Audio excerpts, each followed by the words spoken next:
Good evening, dear children.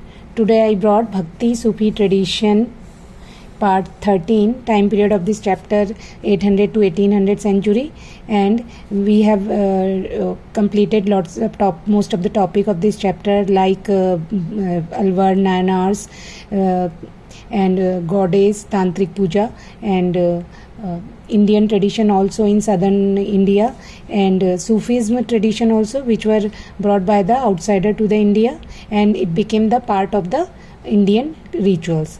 Now the last topic is going on of this chapter is dialogue and descent in northern India, कि northern India में कौन कौन से dialogue चल रहे थे और कौन कौन से एग्जीक्यूटर्स चल रहे थे ट्रेडिशन, रिचुअल ट्रेडिशन के, भक्ति के. तो most of the poet engaged in explicit and implicit dialogue with this new social situation, ideas and institutions.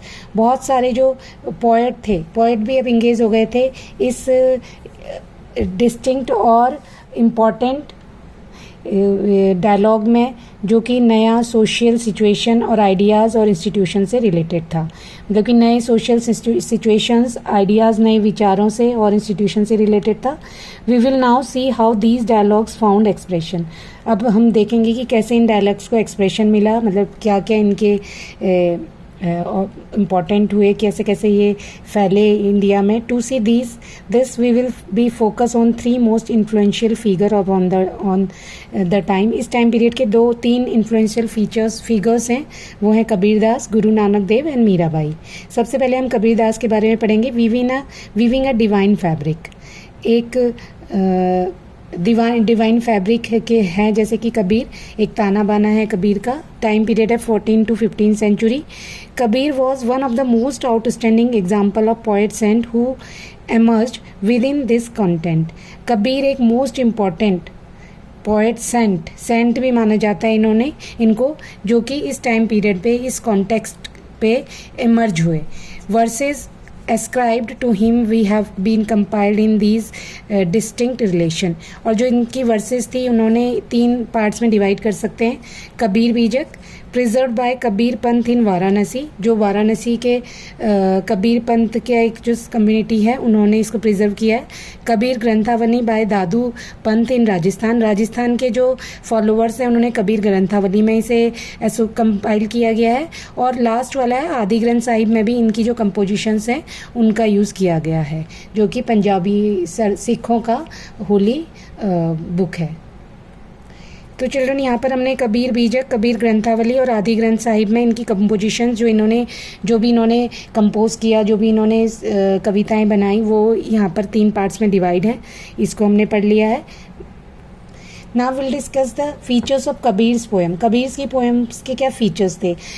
ये मोस्ट इंपॉर्टेंट टॉपिक है चिल्ड्रन. इसमें से एग्जाम में पूछा जाता है कि कबीर की फीचर्स, कबीर की जो कंपोजिशन है उसके फीचर्स बताइए और उनके फीचर क्या क्या, उनकी टीचिंग्स क्या क्या थी. ये क्वेश्चन यहाँ से बनता है. This poems have survived in many languages and dialects. उनकी जो पोएम थी बहुत सारी लैंग्वेजेस में और डायलेक्ट्स में, लैंग्वेजेस वही भाषाओं, बोलियों में कंपाइल थी. अदर्स इन उलट भाषी, written in a way where every meaning is inverted. उलट भाषी भी कहा जाता है क्योंकि सारा का जब पोएम बोली जाती थी उसका मीनिंग उल्टा होता था. Then expression hints difficulties in capturing nature of ultimate reality in the word. अब इनको हम जब कैप्चर करते हैं तो ये जो परेशानियाँ, मतलब कि जो वर्ड है, जो इनकी जो एक कंपोजिशंस हैं, ये बताती हैं कि जो ये संसार है इसको वर्ड्स में कैप्चर करना कितना डिफ़िकल्ट है. Example, expressions like a lotus bloom without flowers and fire raging in the ocean convey Kabir's mystical experience.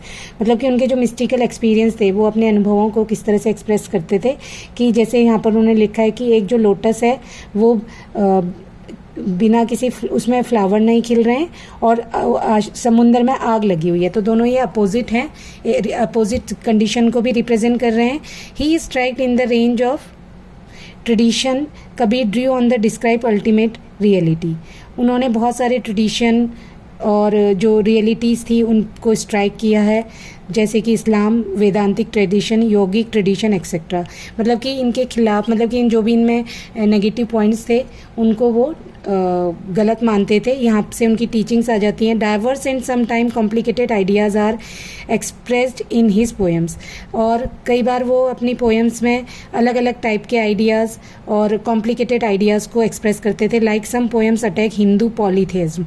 अब यहाँ पर भी उनकी जो हिंदुओं में बहुत देववाद, मतलब मैनी गॉडेस की जो वर्शिप की जाती है उसको वो अटैक करते थे। आइडियल वर्शिप, आइडियल मीन्स मूर्ति पूजा के भी वो विरोधी थे। While other express love for Hindu practice of नाम सिमरन। अब वो कहीं कहीं पर जो उनकी जो कंपोजिशन है वो ये बताती हैं कि उन्हें इंडियन ट्रेडिशन का नाम सिमरन, मतलब कि जब हम नाम लेकर के भगवान की पूजा करते हैं उसको वो पसंद किया करते थे। तो यहाँ पर हमने पढ़े हैं, फीचर्स पढ़े हैं कि लैंग्वेजेस कैसे कैसे थी, क्या उनके जो उन्होंने कंपोजिशन है वो किस तरह से लिखी हुई थी, और कैसे उन्होंने दूसरे जो कम्युनिटीज़ हैं, जो इंडियन कम्युनिटीज़ हैं, मुस्लिम कम्युनिटीज़ हैं, उसमें जो भी बुराइयां थी उनको कैसे उन्होंने हाईलाइट करा है, उन पे तीक्ष्ण मतलब कि उन पे अटैक किया है, स्ट्राइक करा है। Now next topic, was all the work attributed to Kabir really compose by him. अब यहाँ पर क्वेश्चन आता है कि जितना भी उनका जो वर्क है जो हम देखते हैं सुनते हैं, क्या वो कबीर ने ही कंपोज किया है? We may never come to know, हमें कभी नहीं पता चल सकता। जैसे बुद्धिज्म के जितनी भी जो उनकी जो टीचिंग्स थी, जो भी उन्होंने इतनी सारी जो बुक्स हैं, जो भी उनके प्रिंसिपल्स थे, रूल्स थे, वो बाद में क्या कहते हैं, बाद में कंपाइल किए गए। वैसे ही कबीर दास की भी जो कंपोजिशंस हैं वो उनके स्टूडेंट्स ने बाद में उनकी डेथ के बाद उसको कंपाइल किया। But this rich and corpus of verses signifies that Kabir was source of inspiration for all those who question religious social institutions। अब जो ये जितने भी उनकी कंपोजिशंस हैं वो कॉप्स में जो भी उनका कलेक्शन है वो सिग्निफाइज करता है कि कबीर ने सारे के सारे जो इंस्टीट्यूशंस थे, रिलीजियस सोशल इंस्टीट्यूशन थे, वो उनको किस नज़र से देखते थे। Kabir ideas were crystallize through dialogues and debate with the tradition of Sufis and yogis in regime of Awadh. अब अवध के टाइम पीरियड में जब अवध का शासन चल रहा था तो उस समय अवधी लैंग्वेज में बहुत सारे कंपोजिशन हुई हैं। तो इनका जो वर्क है वो कब हाईलाइट हुआ? डायलॉग और डिबेट्स में। किसने यूज़ किया? सूफीज़ और योगीज़ ने। ठीक है, जैसे कि ये जो अभी तक के हमने चिश्तीज़ और सूफीज़ के बारे में पढ़ा, तो उन्होंने इनके पोएम्स को, कंपोजिशन को इंक्लूड किया है अपने डिबेट्स में। Life of Kabir. अब कबीर की लाइफ कैसी थी? अब बहुत सारी hagiographies within the Vaishnava tradition suggested he was born in Hindu and raise by a poor Muslim family belonging to the community of weavers. कि ये बोला जाता है कि वो हिंदू फैमिली में बॉर्न हुए थे और उनको मुस्लिम वीविंग फैमिली, वीवर्स की जो फैमिली थी वहाँ पर उनका अपब्रिंगिंग हुई। They also suggested he was initiated into भक्ति बाय अ गुरु परहैप्स रामानंदा। अब कहीं कहीं पर ये भी एक डिस्क्रिप्शन मिलता है कि जो उनके गुरु थे वो रामानंद थे, लेकिन हिस्टोरियंस ये कहते हैं कि रामानंद और कबीर दास के टाइम पीरियड जो था बहुत दूर दूर था, दूर मतलब टाइम पीरियड बहुत अलग अलग था।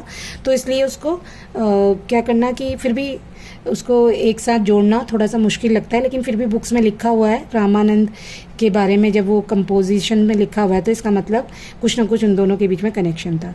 अब essential teachings and philosophy of Kabir Das, he believe that God resides with in every individual without any boundaries.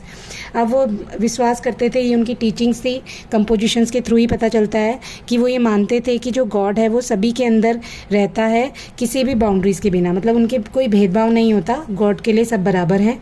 According to him true devotion lies not in rituals और external practices but in seeking of divine within oneself. कि वो ये मानते थे कि जो ये जितने भी हम ट्रेडिशंस दिखावा कर रहे हैं, आडंबर वो कहा करते थे, ये जो दिखावा कर रहे हैं एक्सटर्नल प्रैक्टिसेस का, मंदिरों में जा रहे हैं, पंडितों को दान दे रहे हैं, ये सबसे भगवान नहीं मिलते हैं। भगवान हर किसी के अंदर जब ढूंढेंगे तब भगवान मिलेंगे। ये मैंने ये एक्स्ट्रा लिखा है अपनी तरफ से, ये एनसीईआरटी में शायद नहीं है, आप इसे लर्न करेंगे क्योंकि ये बोर्ड में क्वेश्चन आता है। Teachings of Kabir Das, his poetry often effortless then emphasises themes of love, unity and equality. Explores, जो उनकी पोएट्री है वो एक्सप्लोर करती है, डिस्क्राइब करती है किसको?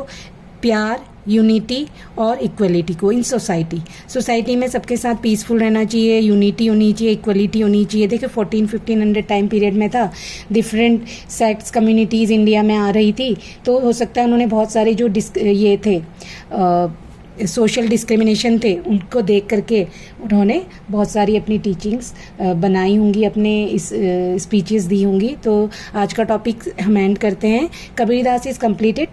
Tomorrow will discuss Guru Nanak Dev. Okay children, I hope you have understand the topic. Thank you very much children.